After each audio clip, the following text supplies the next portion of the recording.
Welcome back नाज़रीन जी break खां पहिरीं असां ॻाल्हि ॿोल कईसीं जेकी सियासी पार्टियुनि जा अॻुवान हा महांगाई जे हवाले सां उन्हनि जी सियासी पार्टियुनि जो मौक़िफ़ मालूम कयोसीं। ब्रेक खां पोइ असां जेके तर्जुमान आहिनि अदादशुमारियात उन जे तर्जुमान सां ॻाल्हि ॿोल कंदासीं। पर नाज़रीन खे ॿुधाईंदा हलूं त महांगाई त वधी रही आहे पर गॾोगॾु बेरोज़गारी बि वधी रही आहे। इन बेरोज़गारी वधण जे करे हिन वक़्तु बि इस्लामाबाद जी डी चौक ते मुख़्तलिफ़ जेके अदारनि जा जेके कारकुन वर्कर आहिनि उन्हनि जा जलसा जुलूस रैलियूं ऐं धरननि जी सूरतूं इख्तियार कनि थियूं उहे मौजूदु आहिनि। सरापा एहतजाज आहिनि मुख़्तलिफ़ सरकारी अदारनि जा मुलाज़िम पर हुकूमत इन हवाले सां को ख़ातिर ख़्वाह एक्शन न पई खणे। इहो हिकु अफ़सोसनाक अलमियो आहे ऐं इन सां गॾोगॾु महांगाई जेकी वधी रही आहे हुकूमत जे बक़ौल महांगाई ते कंट्रोल करण जा दावा त कया पिया वञनि पर इन महांगाई ते कंट्रोल न पियो थिए। इन हवाले सां अदारा शुमारिया जो जेको तर्जुमान अतीक नुमान असां सां गॾु मौजूद आहिनि। बहुत बहुत शुक्रिया अतीक नुमान साहब। सर आपसे ये पूछना चाहेंगे कि अदारा शुमारियात के पास ऐसा कौन सा मैकेनिज़्म मौजूद है, कौन से कैलकुलेशन का तरीक़ाकार है जिसके तहत महंगाई की शरह का पैमाना चेक किया जाता है कि महंगाई बढ़ रही है या कम हो रही है और कौन कौन सी चीज़ों में महंगाई बढ़ रही है और इसके असरात अवाम पर कैसे पड़ रहे हैं, बताइए। जी शुक्रिया आपका। आपने इस अहम मौजू पे हमें मौका दिया कि हम ये बता सकें कि मुल्क के अंदर इन्फ्लेशन कैसे कैलकुलेट की जाती है और उसका मैकेनिज़्म क्या है। ये आजकल आप जान रहे हैं कि सबसे ज़्यादा इम्पॉर्टेंट इशू ही ये है और लोगों को इसको समझने की ज़रूरत है कि मैकेनिज़्म क्या है इन्फ्लेशन कैलकुलेट करने का। वफाकी इदारे शुमारियात जो है पाकिस्तान ब्यूरो ऑफ स्टैटिस्टिक्स एक नेशनल स्टैटिस्टिकल ऑर्गेनाइजेशन है जिसको NSO कहते हैं। NSO जो है वो रिस्पॉन्सिबल है कि वो जितने भी इम्पॉर्टेंट स्टैटिस्टिक्स होते हैं मुल्क के अंदर, चाहे वो GDP के हवाले से हैं, चाहे इन्फ्लेशन के हवाले से हैं, चाहे लेबर फोर्स के हवाले से हैं या अनएम्प्लॉयमेंट के हवाले से हैं या हमारी जो पॉवर्टी की कैलकुलेशन के हवाले से हैं, तो वो नंबर्स बेसिकली PBS के ही डेटा से जनरेट हो रहे होते हैं।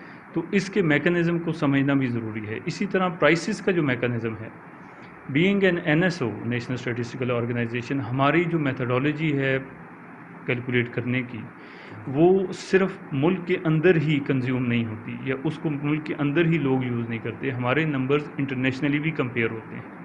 तो ज़ाहिर है जब हमारे नंबर इंटरनेशनली कंपेयर होते हैं तो फिर उसको कैलकुलेट करने की जो मेथडोलॉजी है वो भी इंटरनेशनल स्टैंडर्ड्स पे होनी चाहिए। तो यही वजह है कि NSO बीइंग PBS जो है वो अपनी कैलकुलेशन के अंदर इस बात का ख्याल रखता है कि हमारी इन्फ्लेशन कैलकुलेट करने की जो मेथडोलॉजी है वो इंटरनेशनल स्टैंडर्ड्स के मुताबिक हो। और मैं ये बताते हुए बिल्कुल आपको खुशी भी महसूस कर रहा हूँ कि वक्त के साथ साथ हम जैसे जैसे अपने सिस्टम को रिव्यू करते हैं और बाकी इंटरनेशनल एजेंसीज़ भी हमारी मेथडोलॉजी को रिव्यू करती हैं तो वो मैक्सिमम हद तक हम इंटरनेशनल स्टैंडर्ड्स के मुताबिक इन्फ्लेशन कैलकुलेट कर रहे हैं।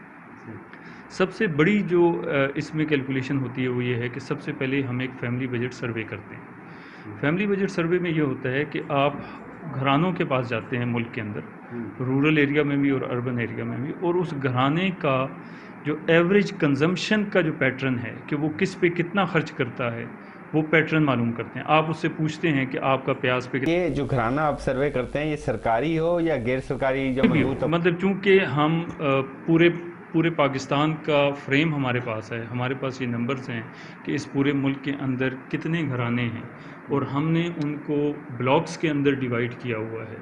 पूरे मुल्क के जितनी भी आबादी है उसको ब्लॉक्स में डिवाइड किया हुआ है और ब्लॉक जो होता है वो 250 से 300 घरानों पर मुश्तमिल होता है। तो हम एक रिप्रेजेंटेटिव सैंपल करते हैं जिसमें अर्बन लोगों की रिप्रेजेंटेशन भी आ जाए, रूरल की भी आ जाए और न सिर्फ इनकी रिप्रेजेंटेशन आ जाए बल्कि low income, middle income, high income group की रिप्रेजेंटेशन भी आनी चाहिए। तो हम क्वांटाइल वाइज भी डेटा कलेक्ट करते हैं।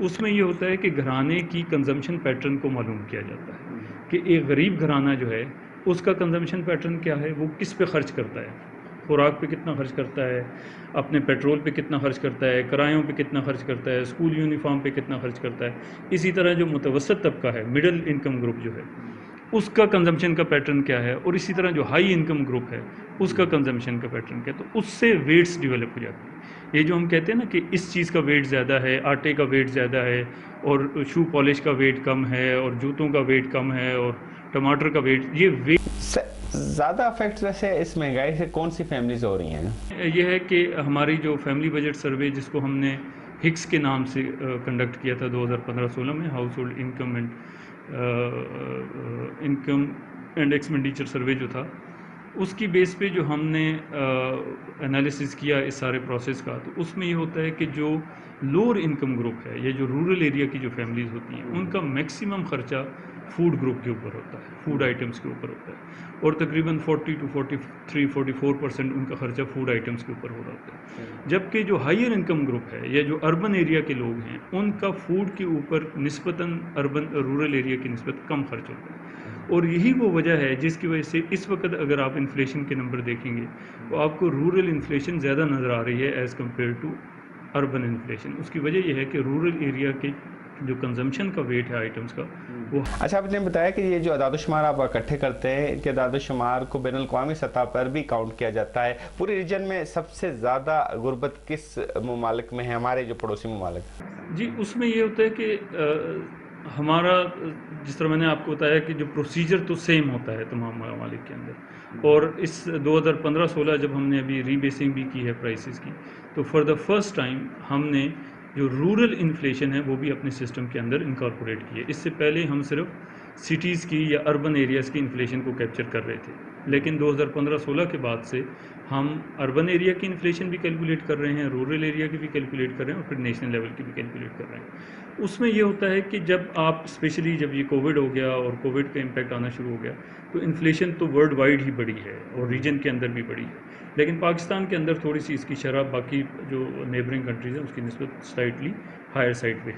اچھا، آپ سے یہ پوچھنا چاہیں گے اس پورے 20 سالوں میں اگر ہم کہیں کسی بھی صدی میں 2001 سے لے کر 2020 تک سب سے زیادہ مہنگائی کس دور میں ہوئی اور کمی کس دور میں ہوئی؟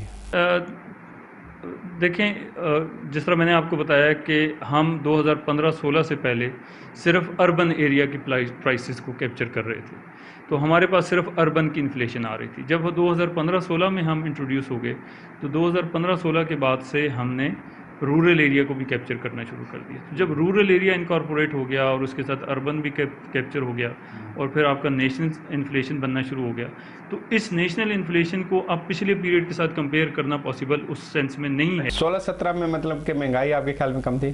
اس جو 15-16 کے بعد کی انفلیشن دیکھیں اگر آپ، تو میں آپ کو سلائٹلی نمبرز بتا سکتا ہوں۔ اگر ہم فرسٹ کوارٹر کی انفلیشن دیکھ لیں جولائی ٹو سپٹمبر، تو 2018-19 میں یہ 6.1% کے قریب تھی۔ 2019-20 میں it rose to 10.08% first quarter of 2019-20، اور 2020-21 یہ جو اس وقت کا آپ کو کوارٹر چل رہا ہے اس وقت یہ 8.84 پہ ہے۔ تو کہہ سکتے ہیں 2016-17 میں مہنگائی کم تھی اور 2018-19 میں زیادہ تھی؟ 2018-19 میں سلائٹلی سے بڑھ رہی ہے اس وقت۔ اچھا، یہ بتائیے کہ فیوچر میں کیا دیکھتے ہیں؟ مہنگائی کی شرح یہ جو گراف ہے اس کے مطابق کم ہوگی، بڑھے گی، کم ہوگی؟ جی ہاں، اس میں یہ ہے چونکہ پاکستان بیورو آف اسٹیٹسٹکس کا جو مینڈیٹ ہے وہ یہ ہے کہ اس نے جو اس وقت گراؤنڈ سچویشن ہے وہ بتانی ہوتی ہے، فور کاسٹنگ اس کے مینڈیٹ کا حصہ نہیں ہے۔ وہ ظاہر ہے گورنمنٹ اپنی پالیسیز کے تحت ڈفرینٹ میئرز لے رہی ہوتی ہے تاکہ انفلیشن کو کنٹرول کرے، اور اس گورنمنٹ کا بھی ظاہر ہے یہ ایمفیسس ہے کہ وہ انفلیشن کو جتنا جلدی کنٹرول کر سکتی ہے وہ کر سکے، لیکن as a P B S ہمارا مینڈیٹ یہ ہے کہ ہم گورنمنٹ کو یہ بتاتے ہیں کہ اس ویک میں یا اس منتھ میں اس وقت انفلیشن یہاں سٹینڈ کر رہی ہے۔ بہت بہت شکریہ عتیق الرحمان صاحب، آپ نے اپنے قیمتی وقت دیا۔ انساکٹ پانی میزبان مدثر کے اجازت دیتا اندر ہفتے بے راز سے